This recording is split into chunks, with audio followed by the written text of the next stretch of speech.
pénal s'est retiré pour que cette question soit traitée. D'accord. Mais il semblerait que ça les bouscule un peu. Et sur quoi pour la question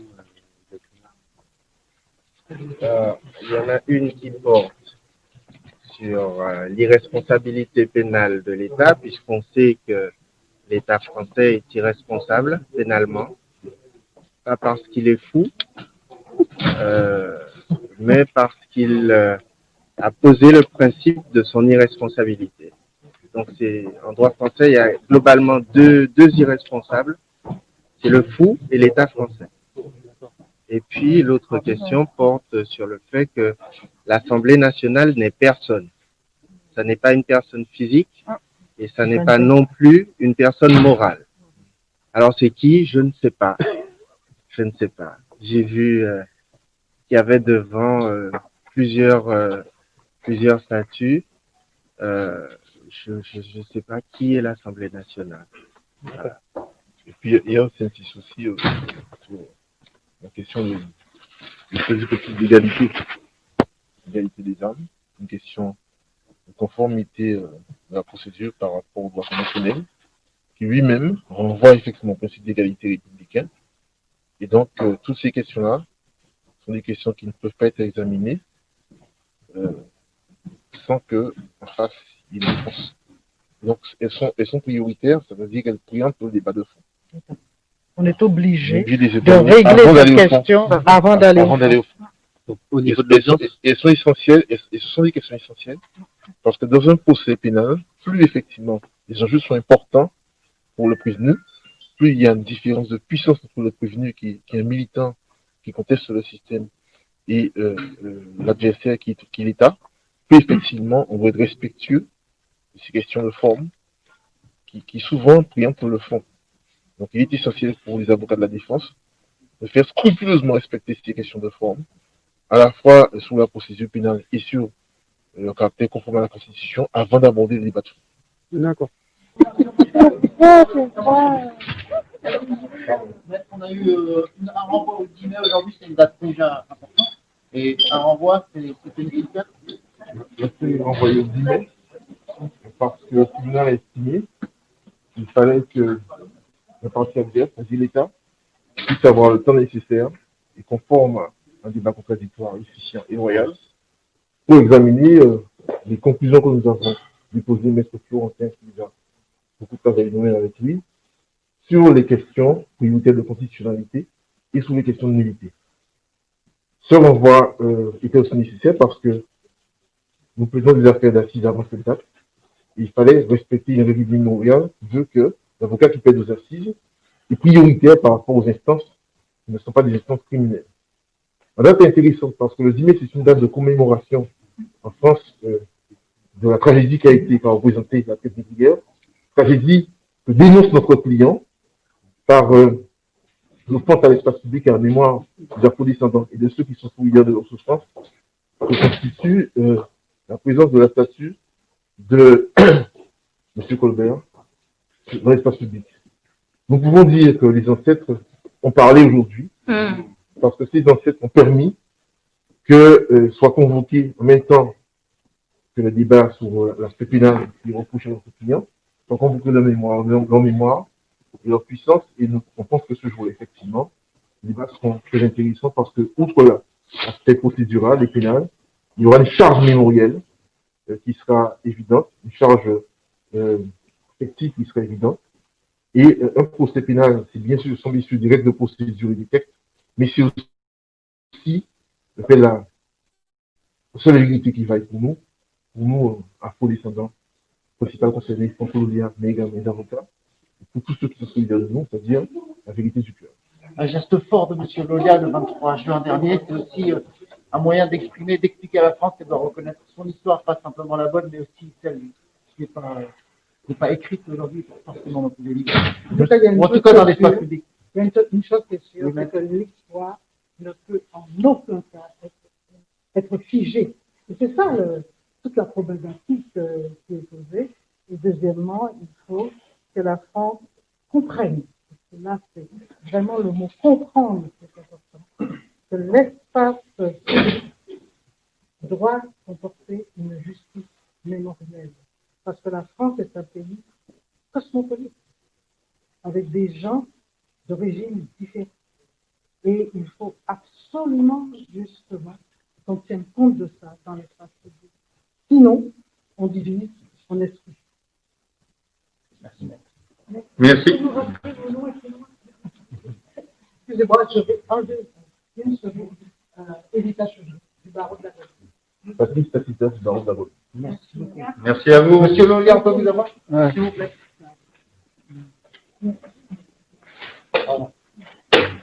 Là, c'est trop court de la base.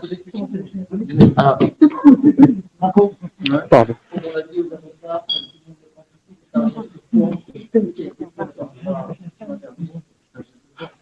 il n'a pas de mots,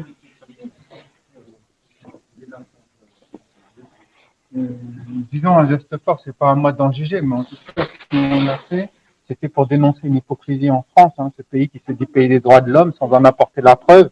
Et nous sommes la preuve vivante que, en fait, ce titre de pays des droits de l'homme est un mensonge, puisque jusqu'en 1848, c'est-à-dire 1789, Déclaration des droits de l'homme, 1848, les Noirs, afrodescendants et négro-africains sont toujours soumis à l'esclavage négrier. Donc voilà, donc c'est un geste qui vise à imposer à la France de retrouver la mémoire, d'imposer à la France le fait que son histoire n'est pas ce qu'elle veut, mais aussi tous les crimes contre l'humanité qu'elle a commis, ceux commis contre les Amérindiens, mais aussi les négro-africains et afrodescendants. Et nous en sommes partis, et aussi le but, c'était surtout de rappeler que les discriminations raciales que nous vivons en tant que Noirs dans le présent, en matière de discrimination raciale au logement, à l'emploi, d'accès inéquitable à la justice, de crimes policiers racistes, de contrôle aux faciès, etc. Si on veut en trouver la source, il faut replonger dans cette histoire coloniale, cette histoire de l'esclavage négrier occidental aux chrétiens, que figure, en tout cas la figure de Colbert incarne, parce qu'il a commis ce crime au nom de l'État français en rédigeant le Code noir et en étant le père de la négrophobie d'État, qui estime que les Noirs ne sont pas des êtres humains. Je me permets de poser une autre question. J'ai lu, il me semble, sauf erreur de ma part, que vous étiez aussi dans la modération, dans le sens où on peut laisser la statue de Colbert là où elle est aujourd'hui, mais on doit aussi y mettre une plaque pour expliquer ce qu'il a fait avec l'écriture de ce code noir. Est-ce que c'est exact ce que je viens de vous demander? Non, c'est pas ce que j'ai dit. On pourrait l'interpréter comme ça, mais ce que j'ai dit, c'est que, en fait, comme M. Hollande a cherché à faire disparaître le moral de la Constitution, on estime que se comporter comme cela, c'est se comporter comme un criminel qui cherche à faire disparaître l'arme avec laquelle il a commis son crime pour qu'il y ait plus de procès. Notre but, c'est que les armes utilisées par le colonialisme français et autres pour dominer et pour, terroriser les négro-africains, les afro-descendants, doivent rester en place. Les criminels eux-mêmes doivent rester en place pour qu'on se rappelle et qu'on n'oublie jamais la cruauté qu'on nous a imposée et la manière dont ces gens-là ont tenté de nous vider de notre humanité, de notre dignité. Par contre, il faut recontextualiser cela ou alors détruire certaines figurines en fonction des débats. C'est-à-dire, on doit voir au cas par cas. Et en l'occurrence, il faut voir si Colbert, un raciste assumé, un négrophobe assumé, un criminel, un négocidaire, a bien sa place devant l'Assemblée nationale, soi-disant maison du peuple. Et là, nous nous attaquons pas à Colbert, nous nous attaquons bien à l'Assemblée nationale et donc à l'État de 2021, qui cautionne le fait qu'un homme ait dit que les Noirs n'étaient pas des êtres humains et légiféré dans ce sens. C'est l'Assemblée nationale d'aujourd'hui qui est en train de dire que nous ne sommes pas des êtres humains et qui est en train d'autoriser psychologiquement les policiers à nous tuer dans les rues, à autoriser que les gens nous discriminent en matière de logement, nous discriminent en matière d'emploi. L'État est responsable de cela parce qu'il envoie des messages subliminaux, des messages implicites qui expriment clairement le fait que nos vies ne comptent pas, que nous pouvons être méprisés, etc., etc. Donc, nous ne nous attaquons pas à Colbert, cet homme mort et enterré dont on n'en a rien à faire, mais bien à l'État français qui utilise ces figurines pour nous cracher au visage chaque jour que Dieu fait. Est-ce que vous êtes au courant qu'il y a une politique de réactivation des non-dosés actuellement, justement, pour faire une plus large place aux personnes qui ont été discriminées? Tout à fait. Qu'est-ce que vous en pensez? Oui, je suis tout à fait au courant que l'hypocrisie étatique exprimée par M. Macron, après nous avoir insultés de séparatistes, comme on nous insulte de communautaristes pour délégitimer nos combats, comme on nous insulte de complotistes ou encore d'adopter des positions de victimaires, a fini par plier et sous la pression populaire, sous la pression de l'évidence et sous la pression d'une quête et d'une exigence de justice, a fini par se rendre compte que en fait c'était un fiefé mauvais parleur et qu'il est revenu sur ses pas et qu'il fait croire maintenant. Il use de démocratie, il use de justice, de compréhension et d'humanité, mais il le fait parce que nos actions l'obligent à plier. Et nous parlons pas que des actions de la brigade anti-négrophobie. Il y a un certain nombre de groupes qui militent sur la place publique au péril de leur intégrité, de leur liberté et tout ce qui s'ensuit. Donc, ils sont nombreux sur la place. Et donc, Monsieur Macron plie face à cela, lui et l'État. Et qu'est-ce qu'il fait? En plus, il choisit ses interlocuteurs et bien sûr, il discute jamais avec nous. On a bien vu que lorsqu'il a fallu interpréter le geste que la brigade anti-négrophobie a fait devant la statue de Colbert, tous les spécialistes, surtout blancs, ont été invités à la télé pour expliquer les grognements que le nègre faisait, mais jamais on a laissé la personne que je suis s'exprimer pour qu'on comprenne la portée hautement politique et hautement, digne que symbolisait cet acte, comme d'autres actes qui sont posés par d'autres militants noirs, négro-africains et afro-descendants, il faut le dire. Nous n'avons pas de notre couleur et nous sommes prêts à nous battre pour défendre nos vies parce qu'elles valent cher. Voilà. Merci. Peut-être un petit mot pour la team DK.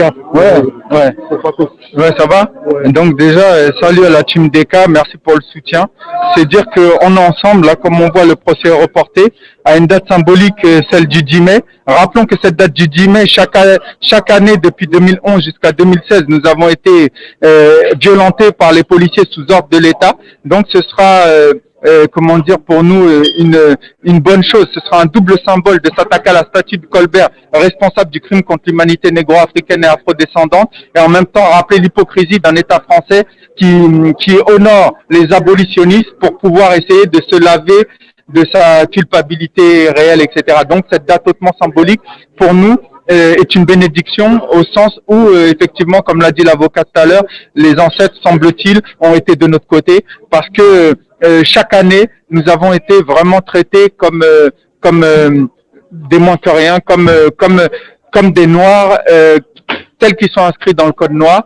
Et ça, c'était dans la France de 2011 à 2016, etc. Donc cette date est hautement symbolique et je pense que beaucoup de choses vont jouer et tant mieux pour nous.